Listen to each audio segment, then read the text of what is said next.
Hello everyone, my name is Scalti, and today we're going to be looking at a factory creating 10 motors per minute. I hope you enjoy.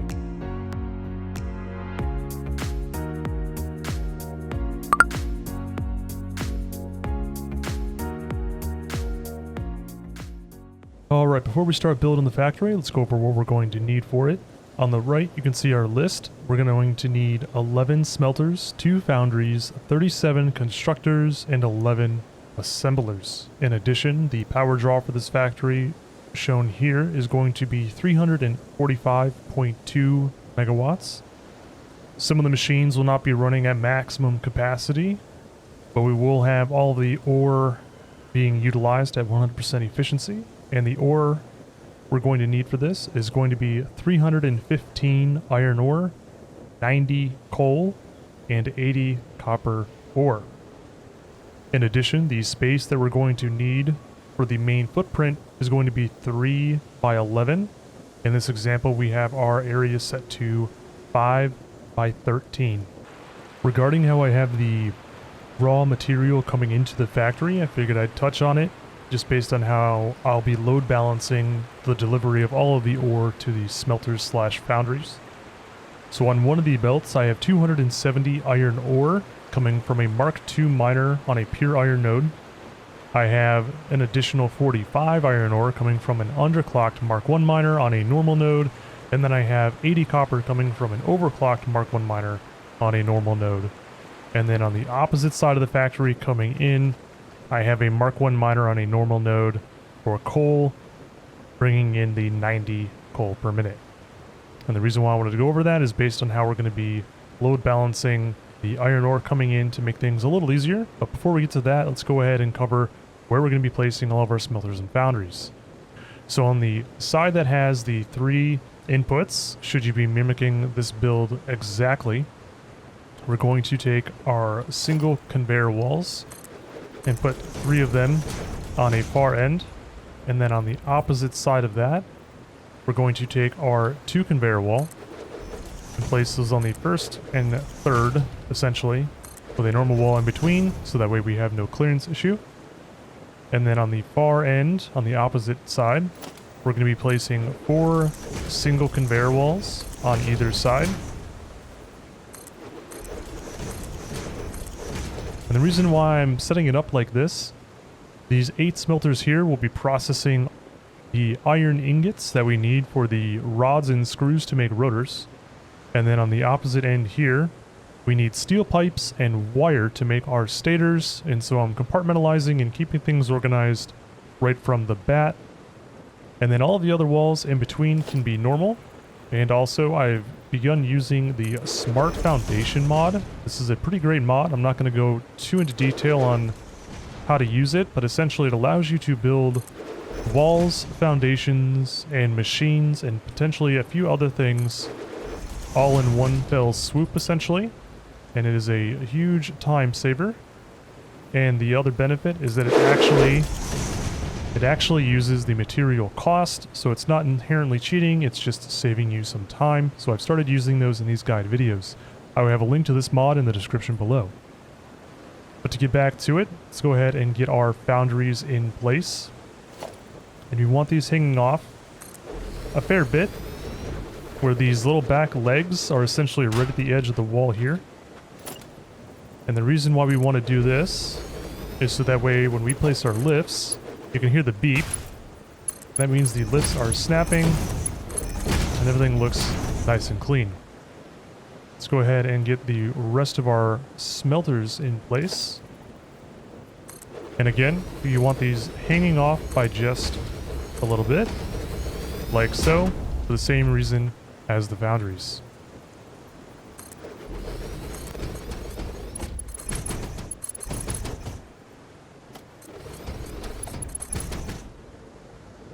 Just like that. Now when it comes to bringing in our material, to cover how I have this coming in, and this is somewhat specific, pardon the glitching sound of the water. The right side here is going to be our normal 45 iron ore, the middle is going to be the 270 iron ore, and the left will be our 80 copper. Oop, I don't have no clip on. That's kind of funny. There we go. So in front of this middle conveyor hole here, we're going to take a splitter and split this off. And then to the right, I guess facing in from the edge of the factory, to the right, we're going to have a splitter heading off, or I'm sorry, a merger heading off into the middle.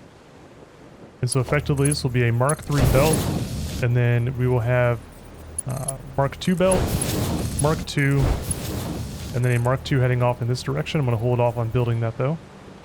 But the reason why we do it like this is so we have the 270 iron ore coming in off of this belt, and this is getting split into 3 different lines. So we have 90 coming off in this direction, 90 in this direction, and 90 in this direction. This 90 and this 90 merge together for a line of 180, but we need 225 iron ore for our rotors. And that's where this 45 line comes into play. And so we will merge that 45 iron ore into the merger as well. And then this gives us a line of 225 iron ore.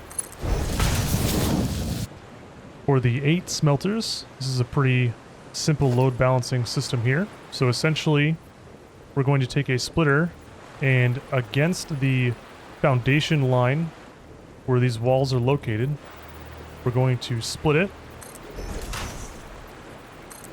directly in the middle of each one, and then we can take our Mark I lifts and bring them right down into the splitters. Repeat the process on the other side.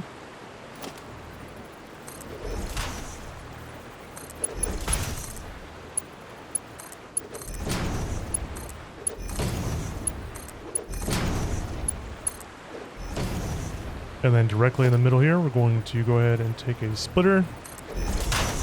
And then off on the side, we will split it again, like so. And then we would just get all of this connected.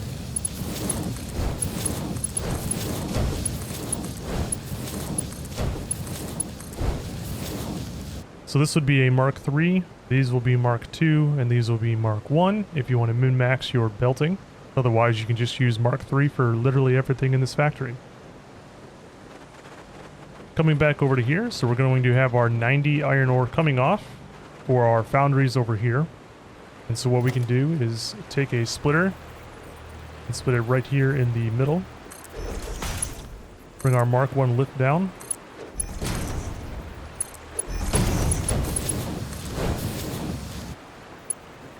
And then we're going to bring it up and into the middle here, because we want to leave some clearance for the copper ore that'll be coming into the system. So that's our 90 ore divvied up there. Then we have our copper ore coming into these 3 smelters here. And so on the essentially the opposite side of how we did our splitters over here, where the wall is, we're just going to come to the inside here and place a splitter in the middle, in line with the smelter above. Bring our Mark I lift down.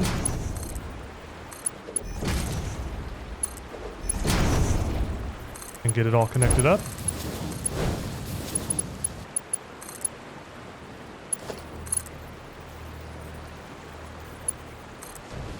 Just like that. So that's our copper ore all taken care of. Now it's just time to bring our coal in. And so essentially, you can just take a splitter, place it right next to the other one. Bring our lifts down.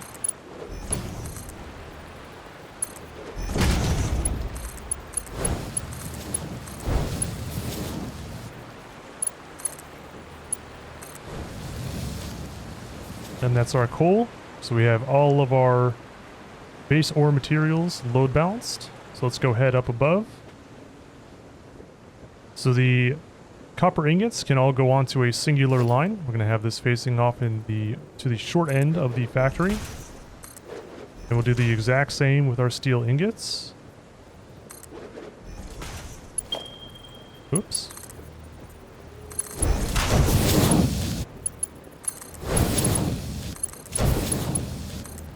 So we have the 3 smelters here, but this will only be making 80 copper ingots per minute.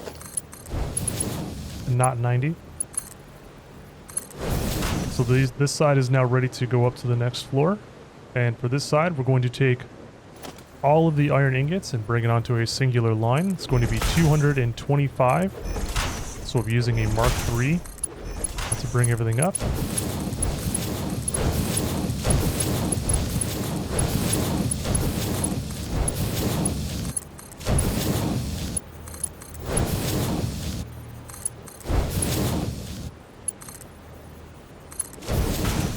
Should I stand corrected? This should be a Mark III belt.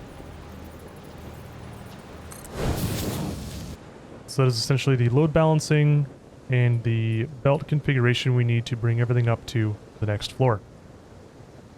We're now ready to get our first sandwich layer in place, and so what we want to do is take an 8x4 foundation and build this up 4 times. And then next to the 4th foundation that we build, we want to bring 4 8x1 foundations next to it, mimicking the same height. And then once that is built, we can go ahead and get rid of the middle 2 and the 8x4 foundations that we previously had constructed. And then we just want to build this out to match the same floor area that we had below, where all of our smelters and foundries are located.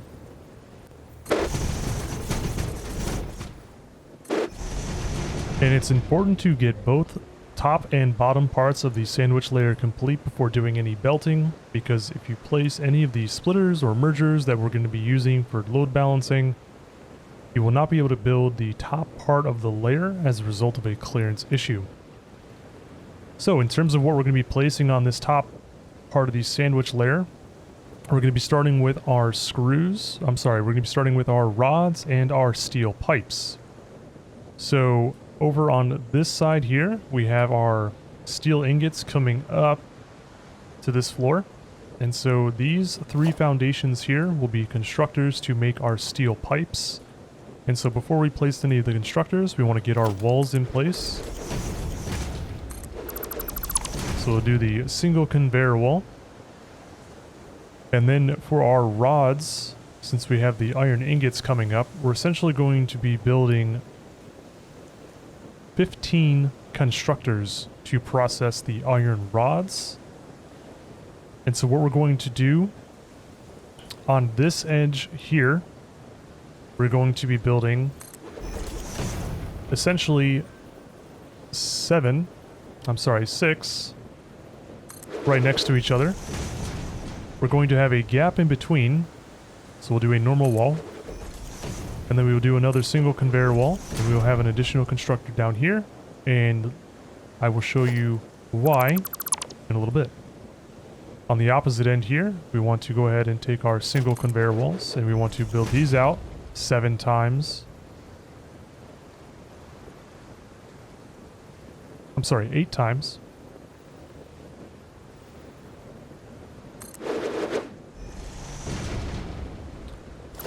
And these will all be constructors over here as well. So now that we have our walls placed, let's go ahead and get the constructors in place.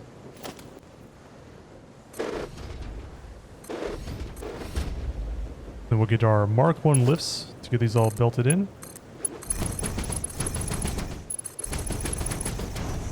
Now for the material coming up over on this side, where we have our steel ingots and our copper ingots, we want to actually take a 3 conveyor wall. And essentially the way this is going to work is we're going to have our Mark II lift bringing up the 90 steel ingots, and then again a Mark II bringing up our 80 copper. And what we're going to have for the copper is just simply going to come up onto a belt and loop back in to this middle wall here. And then from here, this will be brought up to the next floor above all of this, where we'll be making the copper ingots into our wire. Bringing our iron ingots up will just be a simple Mark III belt. Helps to get the wall in place first before the constructors.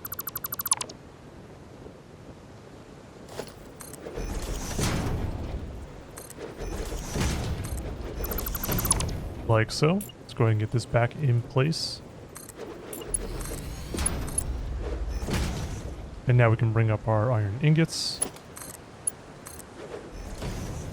And so for this, based on the amount of constructors we would attempt to be load balancing this out to, it would be a little too much for the tight space that we have here. So we're just going to use an overflow method. And so essentially in front of each pairing, we're going to place a splitter.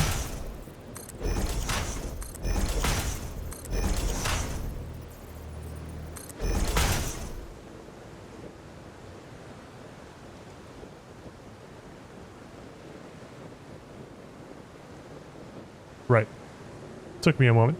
The offset is a little confusing at times. We can just run our Mark 1 belts to everything. And in between, I would recommend using our Mark 3s just to keep things moving along. Also, if you haven't noticed, I am using no clip to make this a little easier in terms of time spent making the video. But it is possible without utilizing it. If you do find yourself stuck, you can most definitely utilize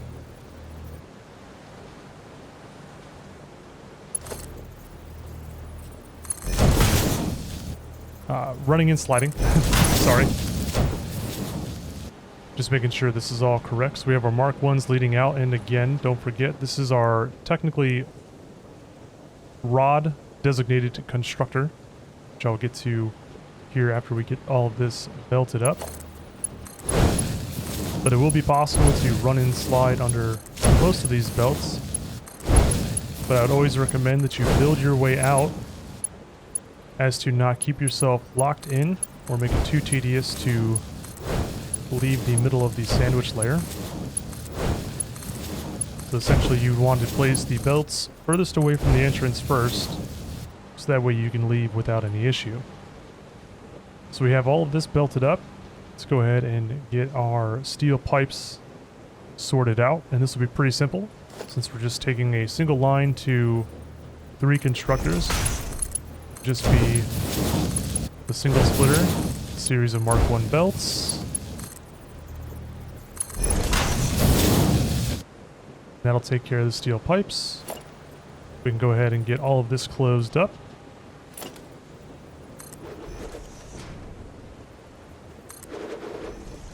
Double check over here. Just like that. Now when it comes to the rods going up to the next floor, we need to save 100 of them for the assemblers that will be making our rotors, and then we will need 125 for our screws. On this side we have 8 constructors making 120. And on this side we have 7 constructors making 105.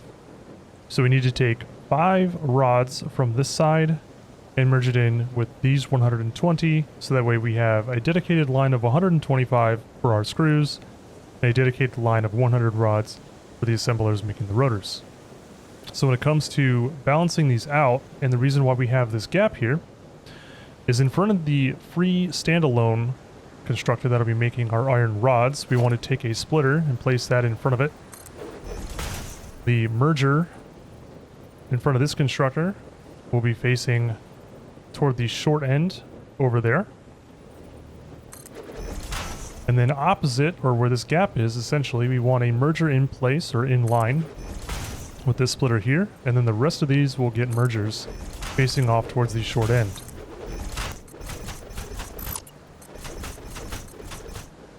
Coming back down here,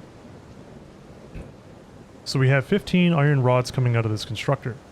We're going to have one line connecting with the merger on the opposite end.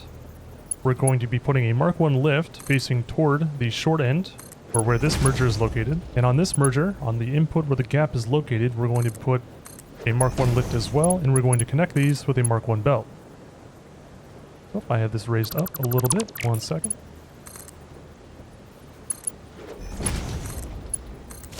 And then we're going to take another Mark 1 belt off of the splitter in front of the freestanding constructor and connect that with the merger next to the gap. And the reason why we want to do this is because essentially now we have 3 belts coming out of this splitter, which means the 15 is going to be split into 3 different lines. That means we're going to have 5 rods coming off on this belt, 5 rods going across to the merger, and 5 rods going up this lift, over, down the lift, and into this merger here. So that way we effectively are only transporting 5 rods into the line of 120, giving us 125 iron rods for the screws. Now we can go ahead and get all of this connected together. If you want to min-max, we can go ahead and count. So we're going to have essentially the 15 plus the 5 coming from this splitter. Autosave. So it'll give us 20. Plus 15 is 35. Plus 15 is going to be 50. So we can use another Mark 1 belt. Plus 15 at this point is going to be a Mark 2. This is essentially going to be 1, 2, 3, 4 constructors in. After the 4th constructor on the side for our screws is going to be a Mark 2 belt. So again, this is 65. Coming in with another 15 is going to be 80. Mark 2. 95. Mark 2. Plus 15 is going to be 110. Mark 2. And then last but not least, a Mark 3, since we will be going over the 120 item limit for the Mark 2 belt. Coming all the way back down. So we have our 5 coming off in this direction and here. So we have 10 meeting up with this constructor, which means we're going to have 25 here. Which will be Mark 1. This will be 40. Mark 1. 55. Mark 1. 70. Mark 2.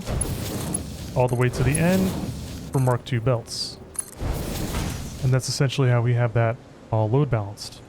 Coming back down to the constructors making these steel pipes, all we need to do is just take our mergers and have them located in line with this row here. Because again, we're going to have our copper ingots coming up this lift, back through that little loop, and then up to the next floor. So essentially, we're going to have 60 steel pipes in total, so we can use Mark 1 for all of these. Just like that. We're now ready to build our next floor. So again, we're going to take our 8x4 foundations, but this time we're going to build it up 3 times in total to get our clearance over the top of the constructors. And then 4 foundations next to the 3rd. And get our sandwich layer built out.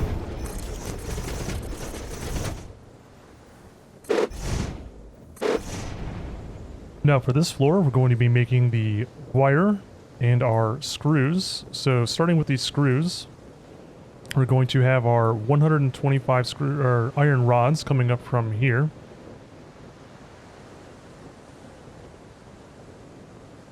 And so what we can go ahead and do is place a 3 conveyor wall, similar to what we did with the the copper ingots coming up. So we will have our 100 iron rods coming up here. So we're going to use our Mark II lift. And again, that's going to just be coming up and back down and around. Like so. We will use our Mark III for the 125 iron rods coming up to actually be utilized on the floor for our screws. And the way we're going to divvy this up is on the ledge where we have the copper and iron coming in. We're going to be placing 7 constructors. So before we get those in place, let's go ahead and get the walls built out.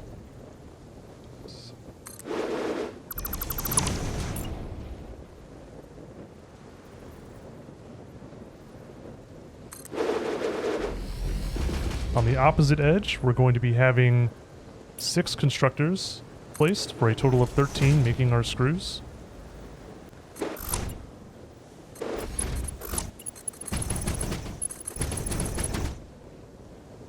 And then next up, on the opposite end, we're going to be building 6 constructors. So we're going to do 3 on one side,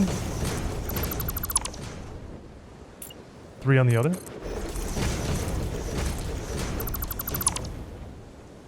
And we'll have our copper ingots coming up from the center. So we're going to take a single wall conveyor and bring up with a Mark II lift. Get our constructors in place. And then everything else can just be normal walls.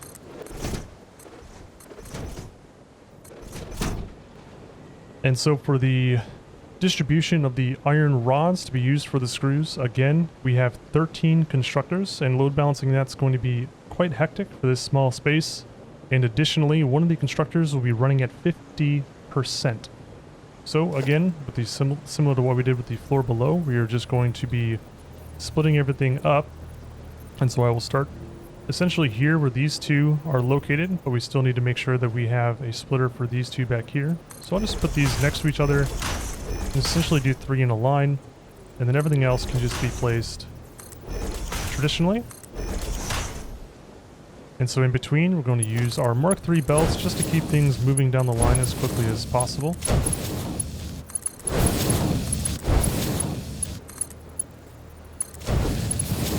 And then just have our Mark I belts coming off for everything else.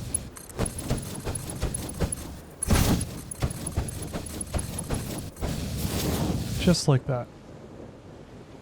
Now heading back down to the opposite end here.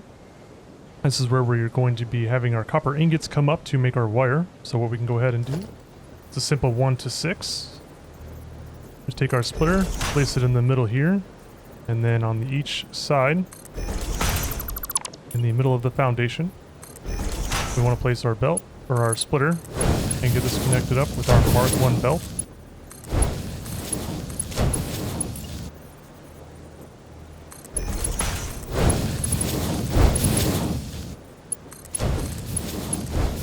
And then a Mark II to the lift. For the wire that we have being made, we are going to have this funnel off into a single line, since we're going to be having 160 wire. And the reason why we want it off in one line is because, again, we have our steel pipes being brought out here that will need to go up to the floor where we will be making our stators. And so we want on the opposite side our wire coming together. So we're going to be placing a merger coming off towards the short end here. And on this side, we're going to take our merger and we're going to have it actually lead into the merger opposite of it. And then we can bring everything back where the output of the merger is facing the short side.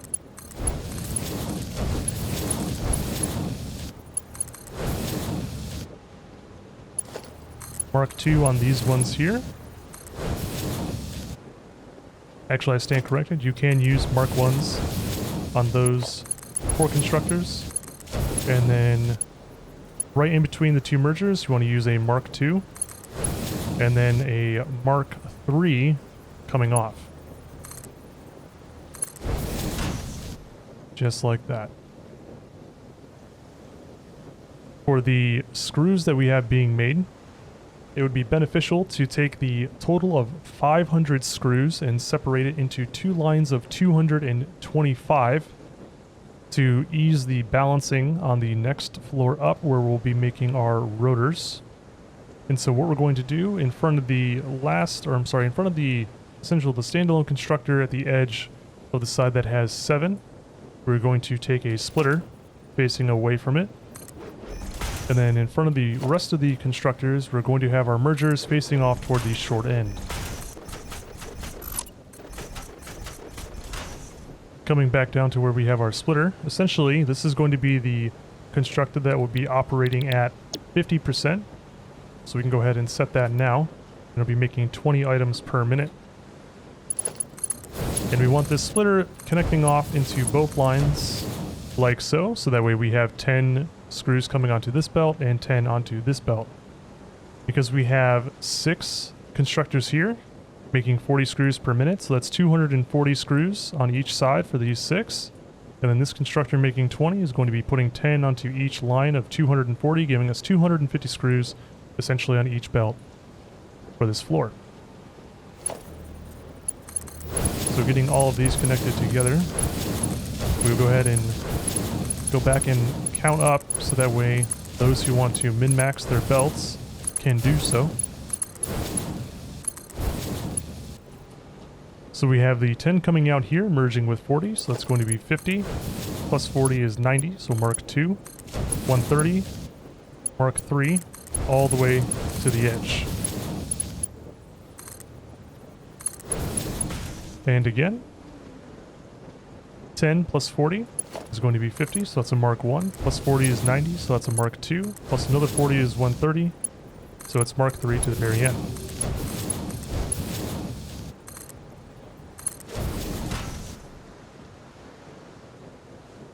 And that is essentially this floor complete. And for our next floor, we will start the process of making our rotors. And so we'll go ahead and get our next sandwich layer built.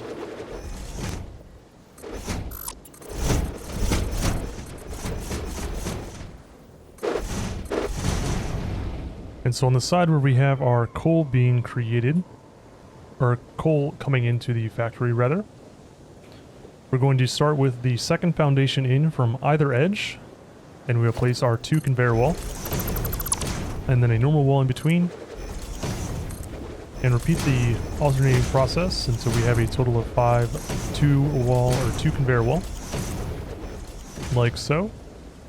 Go ahead and get our assemblers in place, hanging off the edge by just a little bit, like so.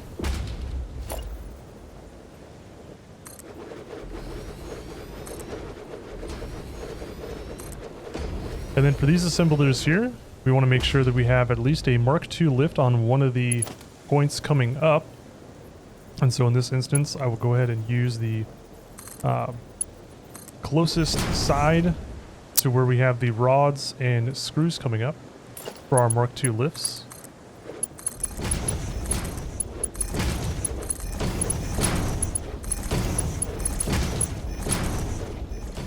Like so. And then over where we have the screws and rods coming up, we're going to use a 3 conveyor wall. And then for the screws, a Mark III lift on each side. And then for the rods, a Mark II. Now an interesting point to note, for the rods coming up, we don't need to do a 1 to 5 load balancer. In this instance, it's quite convenient. So each of these assemblers is going to need 20 rods per minute.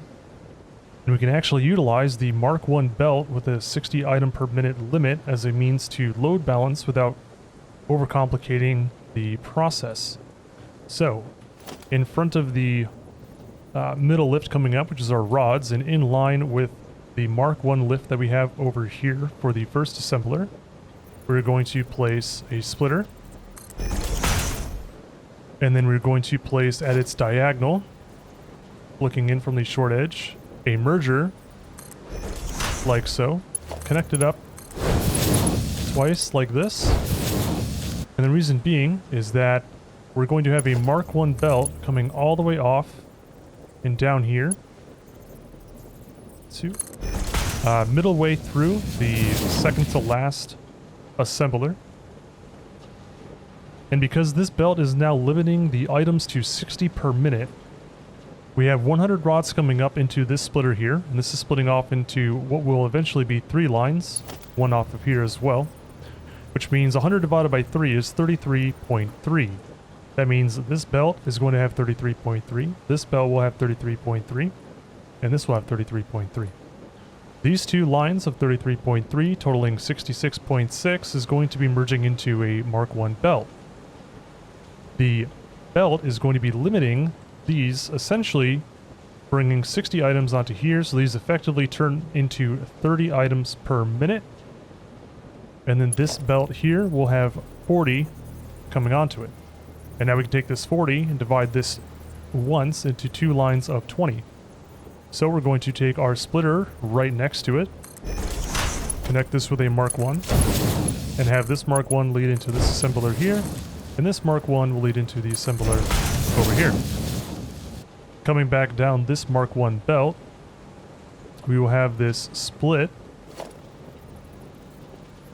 in line with the merger, or with the assembler here. And we will have our rods being broken out from 1 line of 60 to 3 lines of 20.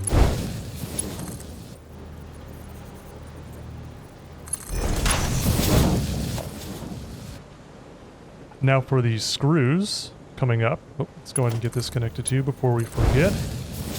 Now for the screws coming up, we're going to have 250 per belt. We have the 5 assemblers, So what we're going to do to ease or to speed up the overflow process as fast as possible, we're going to have a splitter off in front of the first assembler in line with the lift. A splitter again in line with the second. And then for the third or the middle assembler, we're going to take a merger with the output leading into the assembler. And then on the opposite side, we're going to mirror what we just did. So we're going to have a splitter facing toward the merger in the middle. And then again over here, use your Mark II belts so that way we can properly transfer the 100 screws per minute.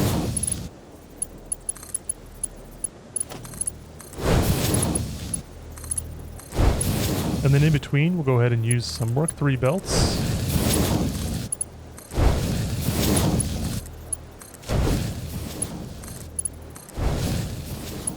And then this splitter over here is going to receive essentially the right side. So we'll go ahead and bring our belt looping all the way around.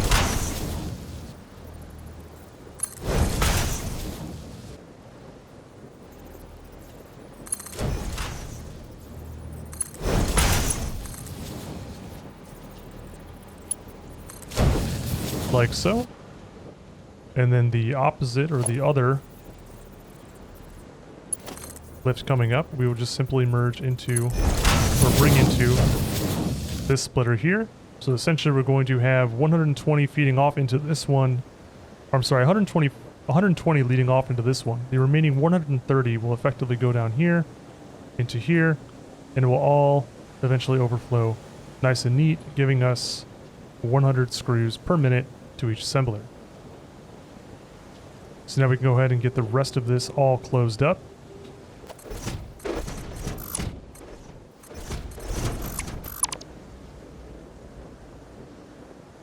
Just like that. To bring the rotors up to our next floor, we're just going to simply take our mergers and bring them off to the short end where all of the iron related components are being transported. And for the entire floor, we can just use our Mark I belts because we just have 20 rotors being made.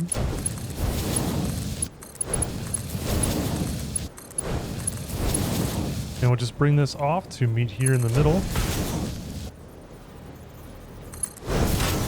And that'll go up to our next floor.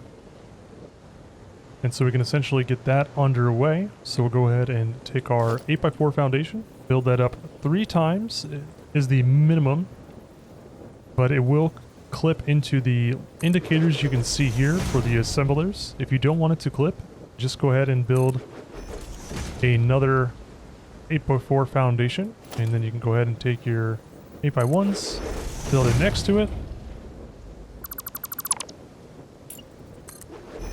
And we'll get the sandwich layer built out.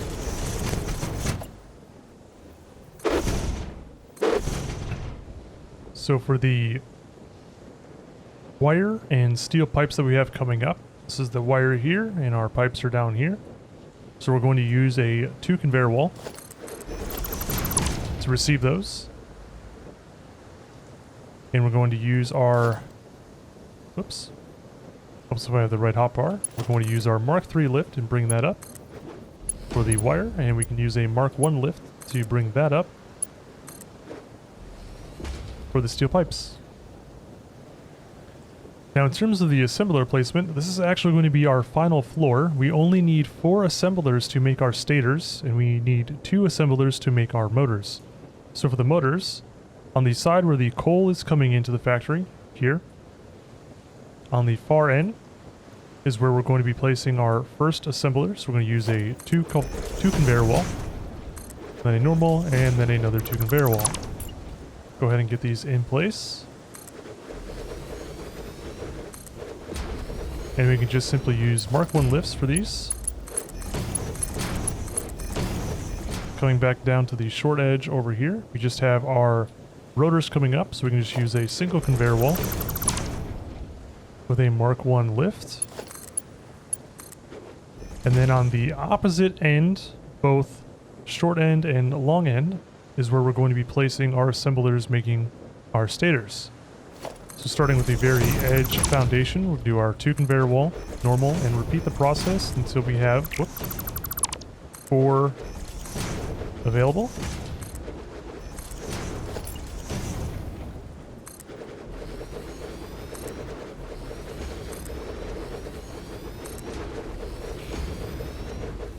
And for these, we can also use Mark 1 lifts.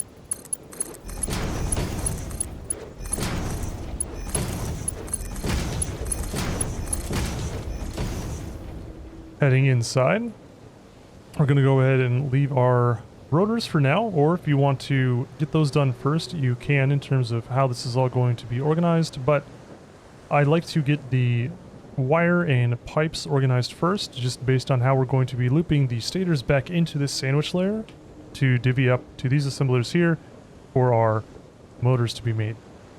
So starting with the wire coming up over here, essentially on the right, we're going to run a splitter in line with that and place it in front of the first assembler and first lift. And then in front of that, we're going to place a splitter. And then at a diagonal from this, in line with the other lift on the first assembler, we will place a splitter. And then in front of the second splitter we made, we're going to place another splitter. And essentially what we're doing is we need to split this 1 into 4. So this is our first splitter, splitting it off into 2 for our steel pipes. So this will get connected here. And then to connect this splitter down to the other 2, we're going to take a splitter and place it in front of the second to last. And this essentially will split off into each assembler, like so. And then from the first splitter, in line with the steel pipes, we'll bring this all the way down and connect with this splitter down here. So essentially we have our 60 pipes coming up, splitting into a line of 30 and 30. This 30 goes down and gets split into 2 lines of 15. This comes to this splitter here. This splitter then feeds into 1 line of 15 and then a second line of 15 for our steel pipes. For the wire that we have coming up, let's go ahead and get this connected as well. For the wire that we have coming up, we're going to use our Mark III belt and bring it into this first splitter in line with it. And then a Mark II to split here. And then for this splitter, we're going to bring another one down in front of this splitter, or I'm sorry, in front of this merger here. And this will divvy up into here. And then also into the last, oh, there we go, assembler lift over here. And coming all the way back down, a Mark II belt will connect to that splitter all the way down there. So we effectively have our 180 wire coming up into a line of 90 and a line of 90. I'm sorry, 160. So it's 160 into a line of 80, a line of 80. That 80 gets split up twice into 2 lines of 40, and then this will get split up into 2 lines of 40 as well. And it does get tricky with how we are running all the belting in here, but you can slide, like run and slide under all of these belts should you not have any mods to provide ease of access, like the no clip in the pack utility mod. But essentially that's all the load balancing to make our stators. And so before we close all of this up, let's go ahead and get our stators sorted out. And so the way we're going to run this is over here on the opposite end of this assembler on the far edge. We can go ahead and get a single conveyor wall in place. And this will be receiving our stators. So we can go ahead and head back in here. And so we will have our stators splitting. One in front of this merger, or in front of this assembler. I keep doing that backward. And then from this splitter over into this assembler here. And then, whoop, from down here, where we have our rotors coming up, we're essentially going to be feeding this all the way down. And so we will place a splitter in front of the assembler here, in line with that belt we just made.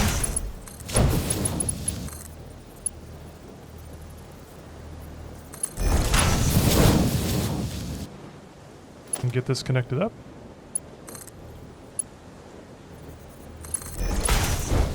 Like so. And so to get our stators all together, similar to what we did with the rotors, we can go ahead and just bring our mergers into play. And we can use Mark 1 belts for all of this here, as we only have 20 stators being produced. And essentially we're going to run this as close as we can to the assembler here. We want to leave space here open so we can actually bring our motors down at the very end. So you'll see that here shortly.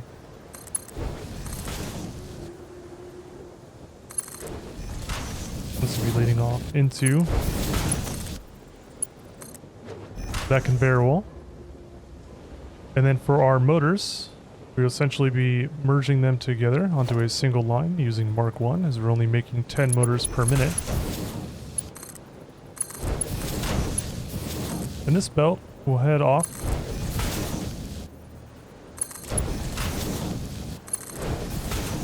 toward this edge here.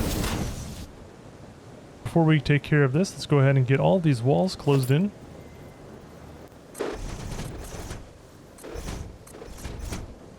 And so now we have a clean, straight line of access down the side of the factory here. And so we can go ahead and run our Mark 1 conveyor essentially as far as you can, if you so choose. But rather than go all the way down, I'm going to bring the lift to this floor here, below our assemblers where the rotors are being made. We're going to bring it in and then back out, and this will essentially feed into a single conveyor wall down here.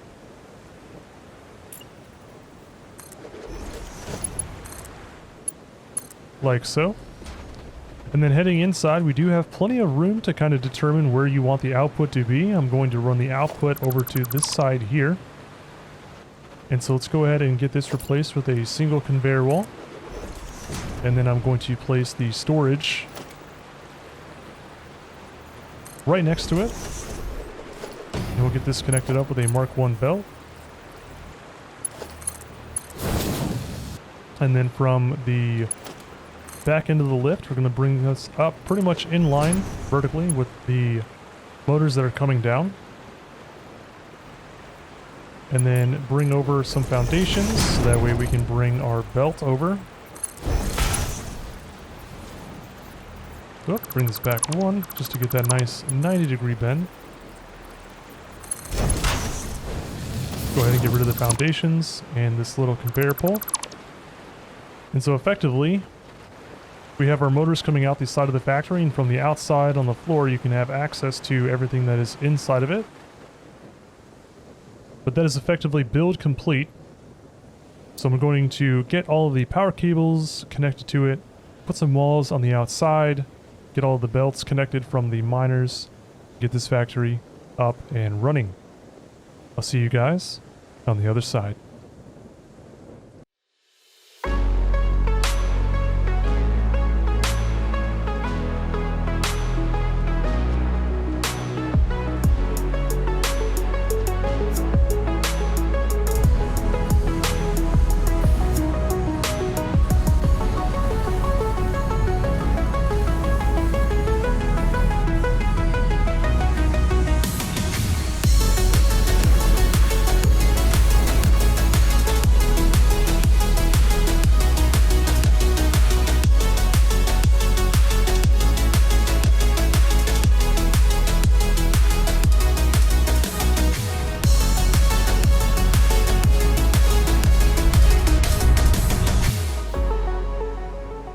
Alright, that'll wrap up our guide. I hope you found the guide helpful. If it did, feel free to leave a like. It does help out the channel. If you want to see more content in the future, be sure to subscribe if you're not already. And if you have any questions about this build, leave a comment below, and I'll get back to you as soon as I can. Additionally, I'm excited to announce that I will be streaming every Thursday from 9 p.m. Eastern on Twitch, where you can catch me playing through the game normally, hopping into creative mode, and designing new factories that you'll see in guide format here. And it's an opportunity to just kick back, talk about the game, and have some fun. So, thank you guys for watching, and I hope to see you there.